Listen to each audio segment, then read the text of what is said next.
జర్మనీలో last first miss అయితే ఏమైతుందో తెలుసా? సో వీడియోని లాస్ట్ వరకు అయితే చూసేయండి. వింటర్ అయితే ఆల్రెడీ స్టార్ట్ అయిపోయింది. ఇక్కడ చలి మాత్రం అసలు మామూలుగా లేదు. డైలీ 0 డిగ్రీస్ నుంచి 2 డిగ్రీస్ మధ్యలో ఉంటుంది. సో ఇంకా జాకెట్స్ కొందామని ఫిక్స్ అయిపోయినాం. న్యూయార్కర్ అనే స్టోర్కి వెళ్తే అక్కడ మంచి రీజనబుల్గా జాకెట్స్ దొరుకుతాయని తెలిసింది. సో మనమైతే ఇంకా స్టార్ట్ అయిపోయినాం స్టోర్కి. మన రూమ్ నుంచి 10 మినిట్స్ డ్రైవ్ అనమాట. సో ఇప్పుడే రీచ్ అయిపోయినాం స్టోర్కి. జాకెట్ ప్రైజెస్ వచ్చి ఒక్కొక్కటి 49 యూరోస్ నుంచి 69 యూరోస్ మధ్యలో ఉన్నాయి. నేను మా ఫ్రెండ్ ఇద్దరం కలిసి 2 జాకెట్స్ ఇంకా 4 షార్ట్స్ అయితే తీసుకున్నాం. మొత్తం బిల్ వచ్చేసి 200 యూరోస్ అయింది. అంటే మన ఇండియన్ రూపీస్లో 20,000 రూపీస్. షాపింగ్ అయిపోయింది, ఇంకా ఫుల్ హ్యాపీనెస్ అనమాట. ఇంకా ఇంటికైతే రిటర్న్ అయిపోదామని స్టార్ట్ అయిపోయినాం బస్ స్టాప్కి. బస్ స్టాప్ దగ్గర పోయే వరకు మన బస్ అయితే మిస్ అయిపోయింది, లాస్ట్ బస్సు. ఇంకేం చేస్తాం, ఆ చలి ఇంకా నడుచుకుంటూ వెళ్ళాలి మన రూమ్కి అయితే.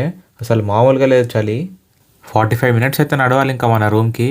ఫుల్ వీడియోని అయితే కింద ట్యాగ్ చేస్తున్నా, క్లిక్ చేసి మొత్తం వీడియోని అయితే చూసేయండి.